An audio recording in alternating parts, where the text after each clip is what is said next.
Bueno, muchas gracias a todos. Entonces, vamos a ver ahora lo que está relacionado con el capítulo 3, ¿sí?, del libro del profesor Kibbeler, a quien le doy pues todos los créditos correspondientes por presentar su texto. Muy bien.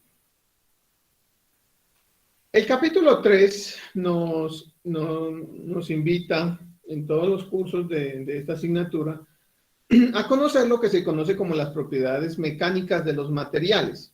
Cuando hablo de las propiedades mecánicas de los materiales, quiero que tengan en cuenta, muy en cuenta, señores ingenieros, que son las propiedades intrínsecas de los materiales. ¿A qué se refiere el término intrínseco para los que no estamos relacionados con la definición? Intrínseco es algo propio, como decir su estatura, el color de sus ojos, el color de su cabello, el color de su piel, ¿sí? Eso es algo intrínseco, usted no lo puede cambiar. Los materiales tienen unas huellas digitales, permítanme el término, ¿sí?, que también deben estudiarse y que van a ser realmente un tema que es importante conocerlo desde el punto de vista del funcionamiento mismo del tipo de materiales. Bien, lo primero que hay que identificar, ¿sí?, es lo que se conoce como, el ingeniero acá lo menciona, las pruebas de tensión y de compresión. Las pruebas de tensión y de compresión son pruebas que se ejecutan directamente sobre unas probetas de este tipo, ¿sí?, unas probetas de este tipo, que lo que se hace en realidad es someterlas generalmente a pruebas de tensión y pruebas de compresión, pues para evaluar las propiedades o el comportamiento de esos materiales bajo esas condiciones. Voy a suspender un momentico aquí de compartir para abrir la aplicación que necesito.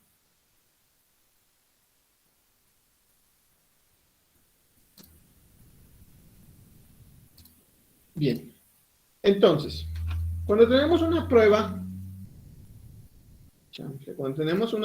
de tensión,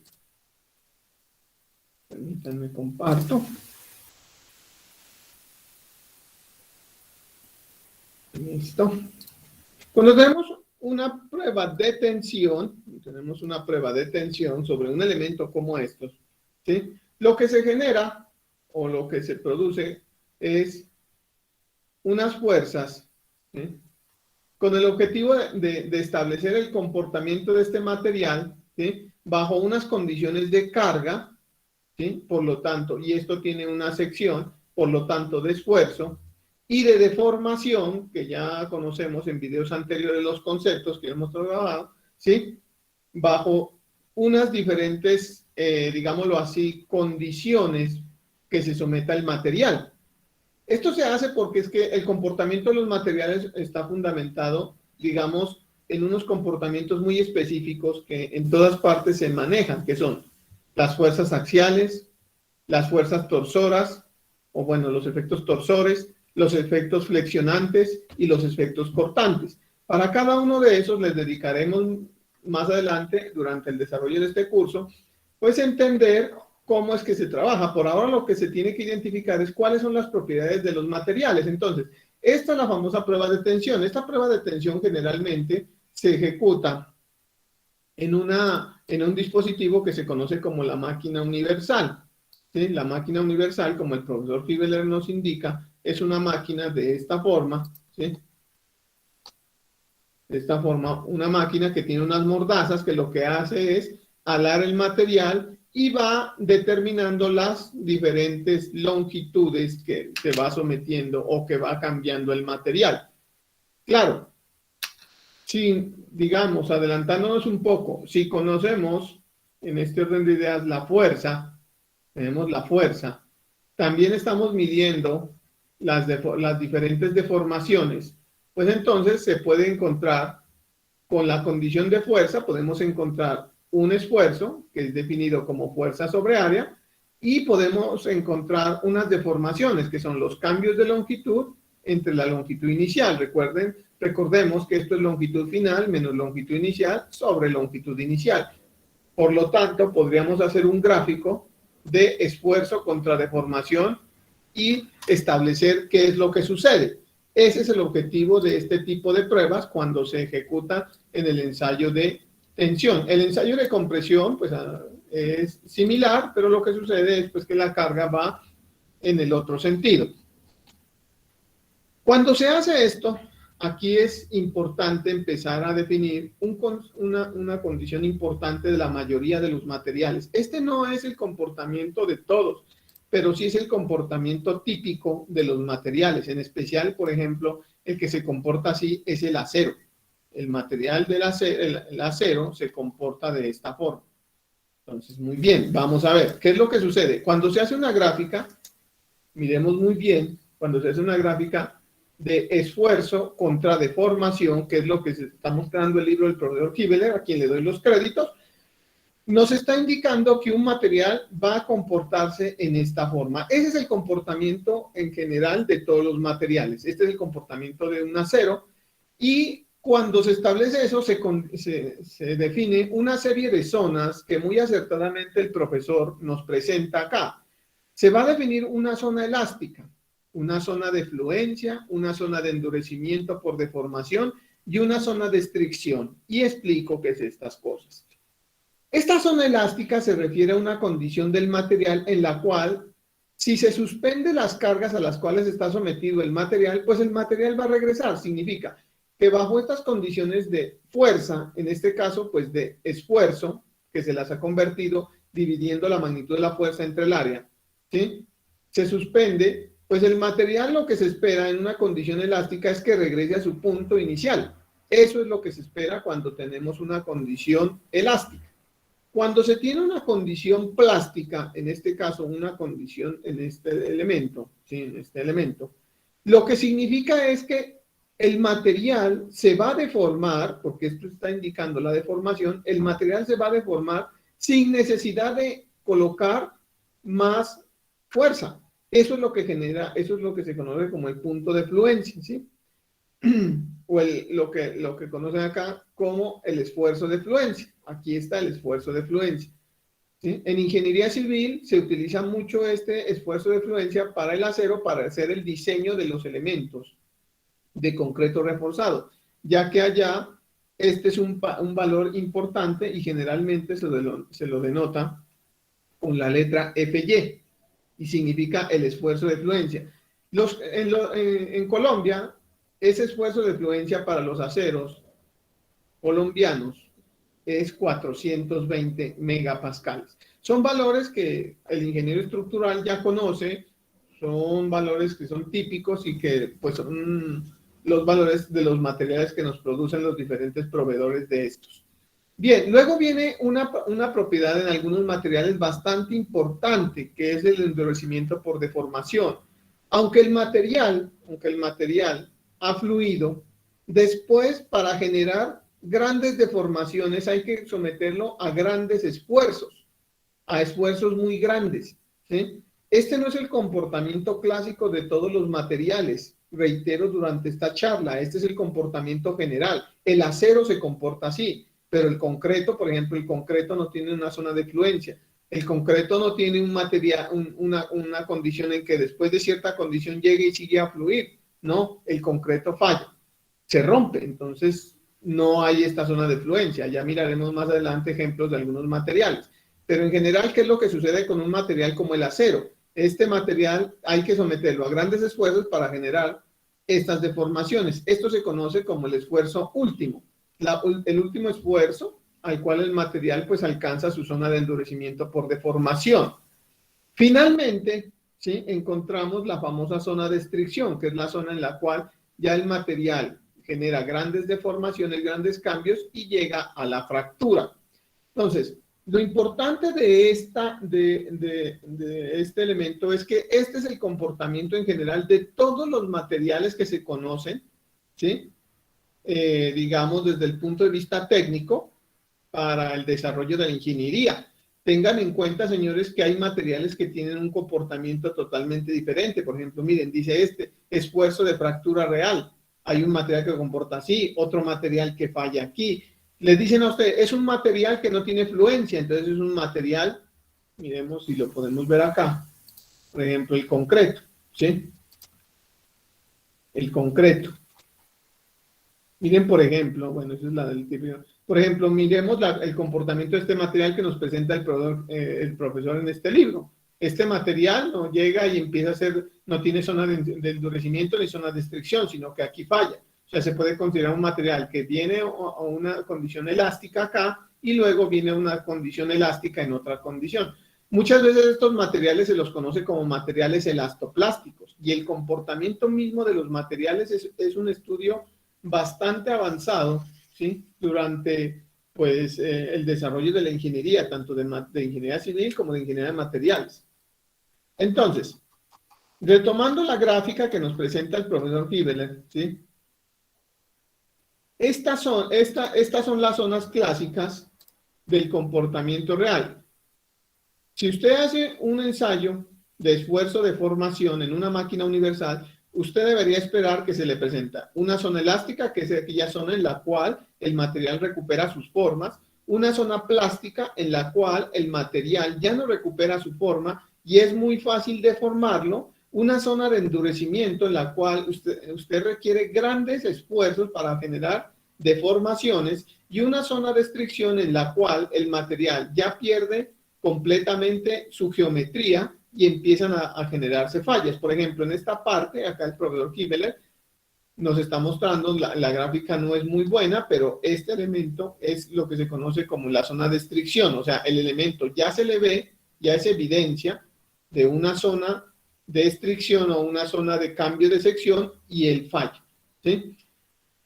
En ingeniería civil, en estructuras metálicas es importante, por ejemplo, en estructuras de concreto es importante el esfuerzo de fluencia de las varillas de acero.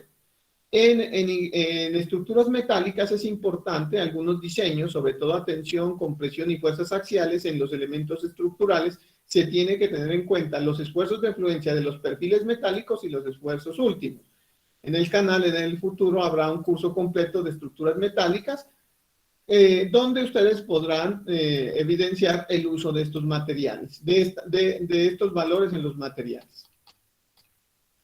Es importante tener en cuenta que todo esto sale de un estudio, ¿sí? Del comportamiento axial del material. Recordemos que estamos en la condición axial. Miremos este material, ¿sí? De dos tipos de aceros nos presentan aquí, ¿sí? El material aquí nos dice, por ejemplo, miren este acero, ¿sí? Diagrama de esfuerzo de formación para un acero dulce. Miremos lo que está sucediendo. Este material llega a una condición y luego se plastifica. Miremos este otro material. Este otro material tiene una zona elástica bastante pequeña, una zona, ¿sí? De fluencia muy pequeña, luego sigue una zona de endurecimiento y finalmente una zona de estricción.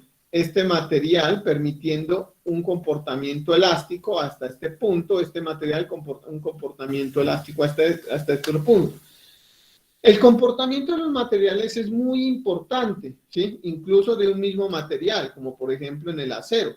El acero, a medida de que es un material más duro, ¿sí? El material puede ser, a la vez de que es más resistente, puede ser más frágil. Permítanme, el profesor Gibeler muestra unas gráficas que es importante verlas, algo como esto, ¿sí? Esta es una gráfica importante, es importante de revisar, ¿sí? Porque el material, ¿sí? Esto con altos contenidos de acero, tiene unas resistencias bastante grandes. A medida de que el contenido del carbono o acero se va haciendo, digámoslo como aquí lo dicen, suave, ¿sí? O sea, menos resistente, pues el material, ¿sí? Tiene la propiedad de que es más dúctil. Miremos este material, ¿sí? Suave, tiene solamente esta resistencia, pero tiene esta ductilidad. En cambio que un material, ¿sí? Con un alto contenido de carbono tiene esta resistencia, pero casi no es dúctil. Entonces, dependiendo del uso que se le vaya a hacer, también es la selección del material. Es importante tener en cuenta eso. En ingeniería civil generalmente trabajamos este tipo de materiales, aunque estos materiales los trabajamos mucho en torones para concretos en vigas de concreto posttensado, ¿sí? En esos elementos se diseñan prácticamente en una condición elástica. Entonces tengan en cuenta, respetados ingenieros, que esto lo que nos está definiendo en realidad esto es las diferentes condiciones bajo las cuales se va a comportar un material. Y traigo a colación nuevamente esta gráfica porque es importante tener en cuenta que este curso, el alcance que tiene este curso, es precisamente en la primera zona, que es la zona elástica. O sea, ¿qué significa que usted tenga un material en una zona elástica? Significa que los esfuerzos y las deformaciones son proporcionales. Hablemos por ahora que el esfuerzo es proporcional a la deformación. Eso es lo que le está diciendo. Miren lo que está pasando en esta zona. El esfuerzo no es proporcional a la deformación. En esta otra zona tampoco y en esta otra zona tampoco. Hay una relación que se llaman ecuaciones de comportamiento de materiales donde se puede representar. Ahora bien, miremos qué es lo que pasa. Lo que pasa es que si aquí esto es una línea, se puede decir inicialmente que como esto es una línea, para eliminar, ¿sí?, ese símbolo de proporcionalidad, como esto es una línea, perdón, como esto es una línea, se puede decir que el esfuerzo es igual a esa constante por el módulo de elasticidad. Acá no se sabe, acá tampoco y acá tampoco. Hay unas ecuaciones que se conocen como las ecuaciones constitutivas de un material, donde le dan a usted, le dicen que esta función es igual a K, a E, a la 1/3. Y le está indicando realmente la ecuación constitutiva, cuál es la fórmula que tanto nos gusta a los ingenieros saber de todo el desarrollo del material, de todo este desarrollo del material, nos está diciendo cuál es la ecuación, y eso se conocen como ecuaciones constitutivas, pero eso no es objeto de este curso. El objeto de este curso es empezar, y eso va a ser durante todo el desarrollo de la mecánica de sólidos, la primera parte, porque en cursos avanzados de mecánica de sólidos, uno aprende a abordar temas de acá y de acá. Lo que se necesita ahora es trabajar en la zona elástica. Precisamente llegando a la zona elástica y a esa zona de comportamiento, la mecánica de materiales nos lleva a entender lo que se conoce como la famosa ley de Hooke, ¿sí? ¿Y qué es la ley de Hooke? La ley de Hooke precisamente es entender qué es lo que sucede con el comportamiento en la zona elástica de los materiales. Se ha dicho que el esfuerzo es proporcional a la deformación unitaria. También se ha dicho que se puede eliminar esto por una constante, por la deformación unitaria. Y aquí es donde viene la famosa ley de Hooke. El profesor Hooke logró encontrar cuánto vale esa constante y la llamó E. ¿Y qué es el E? E es lo que se conoce como el módulo de elasticidad del material y es la primera propiedad intrínseca que se va a encontrar. El E es la propiedad intrínseca, ¿sí? Como esto teóricamente es un elemento adimensional, pues las unidades del módulo de elasticidad deben corresponder a las unidades de esfuerzo. Por lo tanto, la ley de Hooke, como la establece el profesor Hibbeler en su texto, está dada por el módulo de elasticidad del material por la deformación unitaria. Esos módulos de elasticidad de los materiales están en diferentes, están ya tabulados, ya están estudiados y eso depende de diferentes condiciones. Por ejemplo, el acero tiene un módulo de 200.000 megapascales. El concreto tiene un módulo de 18.000 megapascales, dependiendo de la calidad de los materiales. Entonces, lo importante que tenemos que tener acá es, ¿qué es el E? El E es el módulo de elasticidad. Geométricamente es la pendiente de esa recta. ¿Y qué está indicando? Que el material está en una condición elástica. ¿Y qué es una condición elástica? Una condición elástica no es otra condición en la cual si se retira la fuerza, pues el material recupera su forma. Entonces, realmente desde el punto de vista conceptual, ¿sí? Punto de vista conceptual es muy sencillo entender qué es la ley de Hooke. La ley de Hooke lo que le está estableciendo es que las deformaciones y los esfuerzos son proporcionales, cosa que más adelante en cursos posteriores a esto aprenderán a que no es totalmente cierto. Digamos, los materiales en ingeniería civil, como por ejemplo los materiales tipo madera, tipo acero, tipo mampostería, las especificaciones y los códigos en Colombia establecen que se pueden diseñar bajo una condición elástica. Si le dicen que bajo una condición elástica, inmediatamente el ingeniero debe asociar eso con una relación entre el esfuerzo y la deformación de tipo lineal. Entonces es importante tener en cuenta esto. Hay algunas condiciones, ¿sí? Hay algunas condiciones, como la que muestra el profesor en esta gráfica, donde en algunos ciclos, ¿sí? En algunos ciclos se puede considerar varias condiciones elásticas a la vez. Estos no son condiciones muy, digamos, muy generalizadas, sino son condiciones muy particulares para el desarrollo de los materiales en sí. Tengan en cuenta que estas condiciones no siempre se presentan, sino que son muy particulares en sí. Bien, si se ha desarrollado el tema de la ley de Hooke, se puede hablar un poco de la energía de deformación.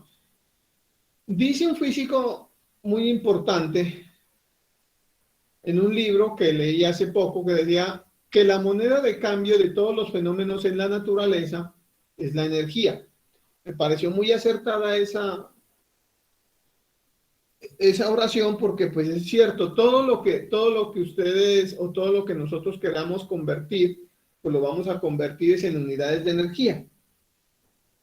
¿Y por qué es importante revisar las unidades de energía? Porque en realidad lo que está representando el área bajo la curva de estas secciones, esta es una curva de esfuerzo de formación, no es otra cosa que la energía, ¿sí? El área bajo la curva es la energía que se requiere, pues, para llevar un elemento de este punto de deformación a este punto de formación, ¿sí? La energía es importante porque en realidad, ¿sí? Pues está representando cuál es el trabajo que se tiene que hacer pues para generar una deformación de este punto a este punto. Es muy importante tener en cuenta eso, ¿sí? Porque la energía representa el trabajo. Recordemos nuestro curso de física. Ahora bien, ¿cómo se va a evaluar? Pues no es otra cosa, ¿sí? Que el área bajo la curva. En este caso, pues es un triángulo y es muy evidente encontrar eso. Base por altura sobre 2. Pero ¿qué digamos, cómo se le va a diferenciar de la energía total? Porque se va a tener energías en los diferentes estados, la energía para una condición elástica, la energía para una condición plástica, la energía para una condición de endurecimiento por deformación o la energía que se necesita para llegar a una zona de restricción. Entonces, hay dos tipos de clases de energías que se relacionan en este capítulo. Y una que es la que se conoce como el módulo de resiliencia. Y el módulo de resiliencia es la energía que se necesita para establecer, ¿sí?, toda la zona elástica. Esta energía es lo que se conoce como el módulo de resiliencia. Entonces, por ejemplo, en este caso, y nos mostraba el profesor Hibbeler acá en este ejemplo que mirábamos de aquí, por ejemplo, miren la energía que se requiere, si tenemos esta condición, miren la energía elástica que se requiere para pasar en este material de acá a este material acá. Y eso es importantísimo porque es el trabajo que el ingeniero requiere para cambiar de una condición de aquí a acá. En este punto, prácticamente están muy cercas el uno del otro. Mientras que en este otro, miren el punto que necesitan. Entonces, la pregunta aquí sería, ¿cuál es el material que necesita más energía elástica? ¿Sí? Sea el A o el B. Pues lógicamente las áreas indican que esta área B es mucho más grande que esta área A. Entonces, eso indica y eso define el comportamiento mismo de los materiales, ¿sí? Es importante tener en cuenta que el comportamiento de los materiales está definido también por sus propiedades intrínsecas y entre esas, pues un módulo de elasticidad es lo más importante. Entonces, la primera energía, la energía que se conoce como módulo de resiliencia es esto. ¿Cómo se evalúa? Como un medio del módulo de elasticidad por el L, el sigma al cuadrado LP. Estos valores son los que se va a obtener límite elástico, el límite plástico, ¿sí? O es la primera condición en la cual se obtiene la plasticidad. O sea, este puede ser prácticamente, ¿sí? Este puede ser el esfuerzo de fluencia. O sea, se puede evaluar esto. Se puede evaluar esto como un medio del esfuerzo de fluencia al cuadrado sobre el módulo de elasticidad. Ahora, las unidades que está expresando esto son unidades en julios por metro cúbico. Esas son las unidades, porque en realidad es cuánto se necesita para deformar el cuerpo en sus 3 dimensiones. Ahora, hay otra energía importante que se conoce como el módulo de tenacidad, ¿sí? Y que es la energía total que se necesita para deformar ese material. Y ahí es donde pueden definirse diferentes características de los materiales. Por ejemplo, miren, toda esta energía representada, toda la energía representada en todo el gráfico, ¿sí? Toda esta energía es la energía que se necesita para pasar desde esta condición elástica hasta esta condición de estricción, toda esta. Pero hay materiales que no necesitan toda esta energía. Hay materiales que necesitan menos energía y que necesitan pues menos esfuerzo para llevarlos a esta condición. Muy bien. En ese orden de ideas es importante.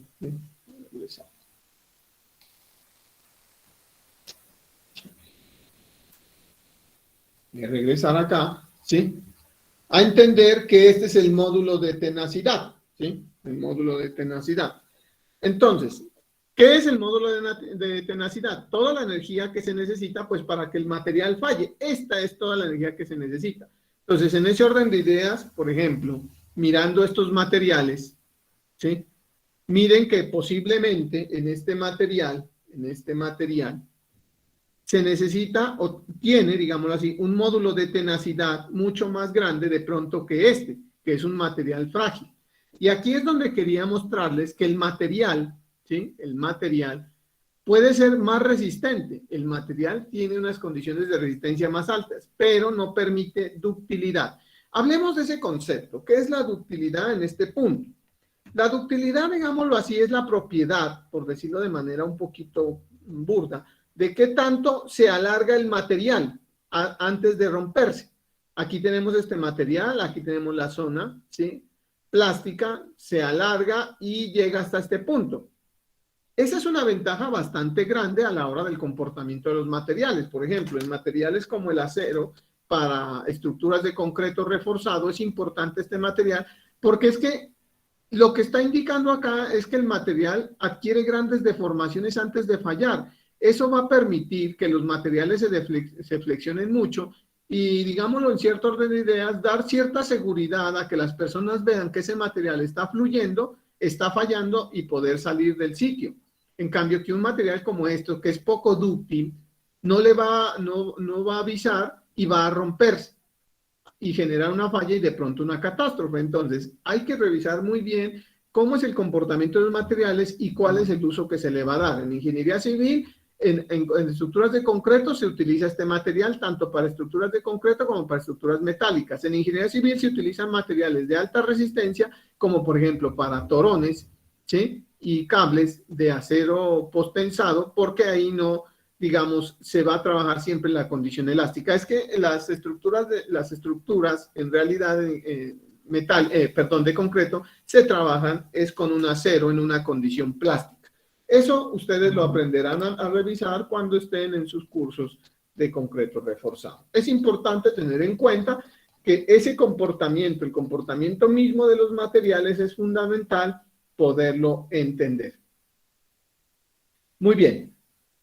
Otra propiedad importante que se debe revisar acá es lo que se conoce como la famosa relación de Poisson. Miren, y aquí el profesor Hibeler nos muestra claramente cómo es que tenemos que relacionar esos conceptos. Y la relación de Poisson se presenta tanto en una condición de tensión como de compresión. Miramos que, y lo vimos en las gráficas anteriores, por ejemplo, en esta condición acá, permítanme, traigo la gráfica aquí, ¿sí? Miren lo que está pasando. Aquí en esta parte, y aquí es una forma más evidente, el elemento adquiere un cuello y esta parte, esta sección del material, ¿sí? Pues pierde dimensión. Y esto es cuando el efecto está generándose una condición de tensión, que no es lo que sucede, a diferencia de lo que no es lo que sucede cuando se tiene una condición de compresión, ¿sí? En una condición de compresión, lógicamente el material se va a ensanchar, ¿sí? Se va a hacer más grande. Pero el concepto que se tiene, el concepto que vamos a introducir a partir de este punto es lo que se conoce como la relación de Poisson. Y la relación de Poisson, ¿sí?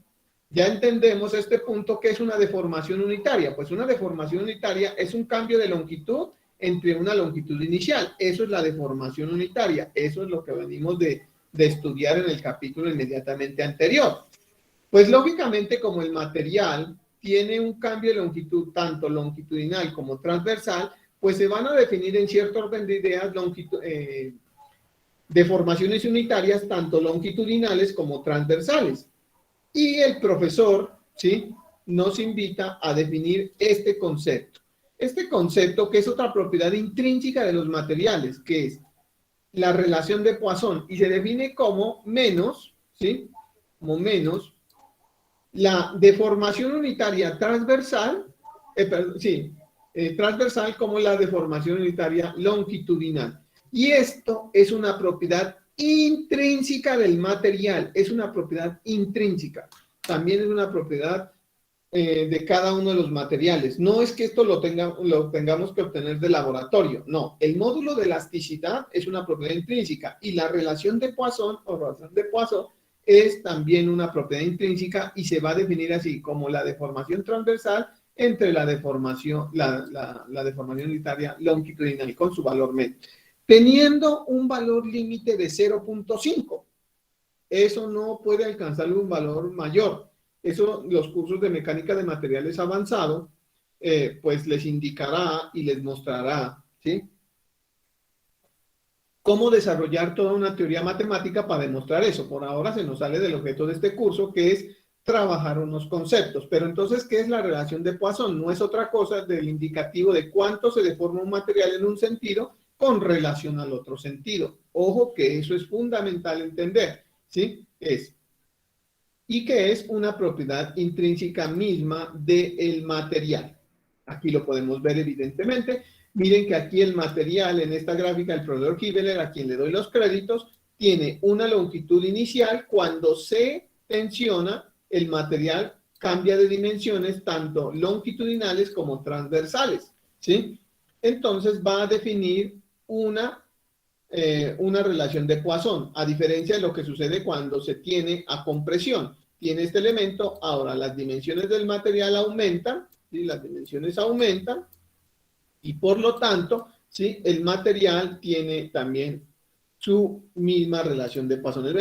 Lo que sucede es que se tiene que tener en cuenta el signo que me estará indicando si el elemento se está comprimiendo o se está tensionando. Esas son cosas que tenemos que revisar. El último concepto que se va a trabajar en el desarrollo de este video, pues está relacionado con los diagramas esfuerzos de formación unitarios en fuerzas cortantes. ¿Qué es lo que sucede? Lo que sucede es lo siguiente. Lo que sucede es que hay en la naturaleza, y hemos dicho en los videos anteriores, que existen los esfuerzos de tensión y los esfuerzos cortantes. No hay ningún otro tipo de esfuerzos. Estamos aprendiendo que los esfuerzos y las deformaciones, cuando son esfuerzos axiales, se relacionan con esta condición. Lo que sucede es que el esfuerzo cortante también se va a relacionar con habíamos dicho, las deformaciones de tipo transversal, ¿sí? Entonces, eso es proporcional también, ¿sí?, a estas distorsiones, les habíamos llamado distorsiones. Entonces, en este orden de ideas, para eliminar esta condición en una situación elástica del material, los esfuerzos cortantes van a ser igual a G por la distorsión. La distorsión es el equivalente al módulo, a la deformación unitaria, y G es otra propiedad intrínseca del material que se llama como el módulo de elasticidad por cortante o módulo de rigidez. Este valor es importantísimo analizarlo en efectos como estudios de suelos, como en comportamiento de líquidos, etcétera, pero es importante saber que la relación elástica se cumple tanto para esfuerzos axiales como para esfuerzos cortantes. Hay una relación importante que aquí el profesor Kibler no la indica, ¿sí? Kibler no la indica, que es esta, ¿sí? Que el módulo de rigidez está relacionado con el módulo de elasticidad y la relación de Poisson mediante esta expresión. Esto también, digamos, no es tan sencillo de ver, pero si requerimos este valor para hacer un análisis desde el punto de vista cortante, pues, y tenemos el módulo de elasticidad y la relación de Poisson, pues, las podemos relacionar de esta forma. Esto siendo un elemento adimensional, el módulo de rigidez tiene las mismas unidades que el módulo de elasticidad. Pero entonces, el módulo de elasticidad es la propiedad que nos ayuda a entender el comportamiento axial y el módulo de rigidez es la que nos ayuda a entender el comportamiento cortante del material. Es importante tener en cuenta eso porque pues, siempre se va a requerir estas condiciones. Finalmente, vamos a cerrar con un resumen ejecutivo esto. Primero, entender, ¿sí?, que tenemos un comportamiento global de los materiales, un comportamiento muy global de los materiales. Ese comportamiento global está dado por esta gráfica, donde tenemos una condición elástica, plástica, de endurecimiento y de fricción. Que en esta zona tenemos una zona, ¿sí?, una pendiente, que va a definir la primera propiedad intrínseca del material, que es el módulo de elasticidad, que es la condición que me relaciona una condición de esfuerzo de formación lineal, y que la pendiente, pues, es un módulo de elasticidad. Esa es una condición importante. Que todos los materiales se comportan dependiendo precisamente esa condición. Que tenemos la segunda propiedad intrínseca, entonces aquí tenemos una propiedad intrínseca que es el módulo de elasticidad. Lógicamente siempre lo vamos a tener este valor. Tenemos una condición que es la relación de Poisson, que es lo que nos está indicando cuánto es, ¿sí?, la deformación transversal con respecto a la longitud, a la deformación longitudinal, y que estas son propiedades intrínsecas, propias del material. Y finalmente se tiene el módulo de rigidez, que se lo representa con G, y que relaciona las dos anteriores. Aunque es una propiedad intrínseca, no es una propiedad intrínseca fundamental, sino que es una propiedad intrínseca relacionada, ¿sí?, con el módulo de elasticidad y la relación de Poisson. Esto indicándonos para una condición axial, esto relacionándonos para una condición cortante, ¿sí? Entonces, estas son las tres propiedades bajo las cuales se tiene. Siempre en ingeniería civil se requiere estas condiciones. En diseño de concreto se requiere el módulo elástico, ¿sí?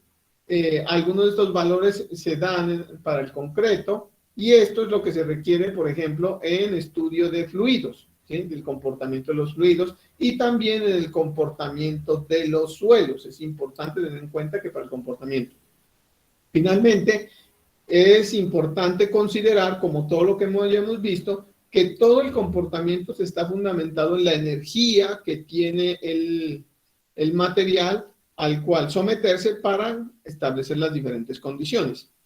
Hablando de su módulo de tanicidad, ¿sí?, como la energía que se requiere, pues, para deformar el material.